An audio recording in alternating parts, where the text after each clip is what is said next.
So ito yung unit nila sir, kakabuhay lang natin. Lalagay na tayo ng bagong coolant.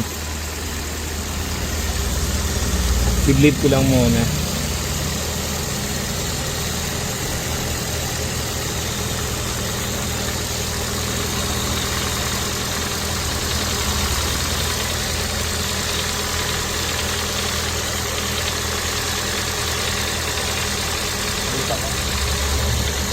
Yes.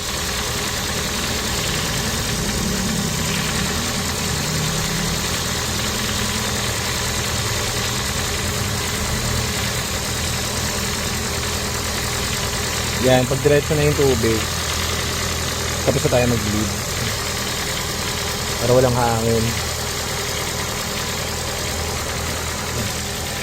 So malaman natin ngayon kung okay yan, binilang kalati lang muna. Okay.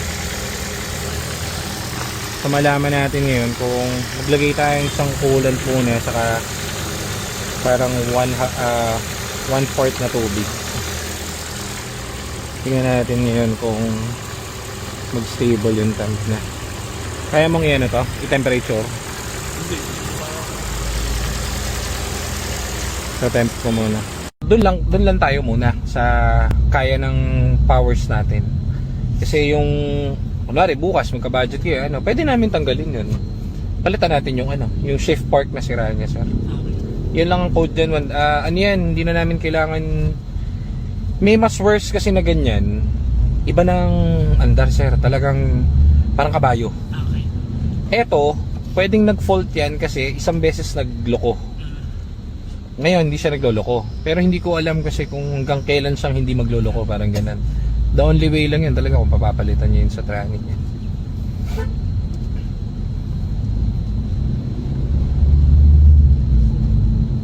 Yan yung dapat na temperature niya, sir. Yan, oh. Lamig ng makina. Sumobra nga yung lamig, 77. Ang normal yan, 100. So pagka nasa tirik ka ng araw, maximum siguro ito 100. Ganyan. So yun ang dapat na So, good news guys, sa buhay natin itong puti. Ito yung binili kahapon na puro problema, binili niya sa labas. So pinalitan natin yung buong cooling system, okay na. Tapos ang temp na ito is 90 na lang ang max. So tinest drive namin to parang 3 oras na. 90 ang pinaka max niya. Kahapon it's 130 sa sabog ng engine. Ngayon kung ba't siya naka-check engine, kasi may code to ng tranny. Anyhow naman kaya namin gawin yung tranny, kaso mabigat. So gamitin muna nila. Tapos nakita naman nila yung effect na walang kanina ng drive. So yun yung code niya, transmission. Ayan. Ayan sir, at least nakita nyo kanina yung yung sintomas niya. Pudpud na clutch niya. Pudpud na. Kasi imagine niyo ma'am, tinipid yung radiator, tinipid yung kung ano-ano doon nung nagbenta. So imagine niyo yung clutch niyan, sigurado nung 2012 tong kotse, hindi pa niya rin napapalitan yan. Sigurado yun. Kasi hindi niya magastosan yung radiator niyan.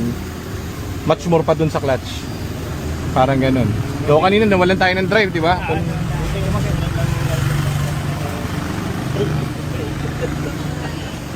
So ano naman yan, madali naman yung gawin. Pero ako, dun ako sa side nyo eh. Gamitin nyo muna. O ngayon, maandar, nakalayo nga tayo. Kaso may downside nga siya, hindi ko alam kung ano yung magiging downside niya. Pero maraming mas worse dito na problem. Yung sa inyo, bigla lang nawala kanina, di ba? Lalagay mo lang sa neutral yon, game sa under na ulit yon. Pud-pud na kasi masyado yung clutch na yun, yung code niya na next natin. Pero yung cooling system, hanggang 90 ka na lang. So okay na yan, hindi na kayo sasabog. Okay na yan. Ilang oras na ba nakabukas yan? Parang dalawang oras na. So goods na yun. I-index nyo na lang yung sa clutch nyo talaga. Yes, sir. Tapos yan. Ingat po, ingat sir.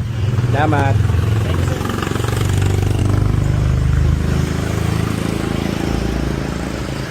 Sir, thank you ha. Ingat kayo. Thank you, sir. Sige pa. Okay, buhay na yung Fiesta nila. Very good.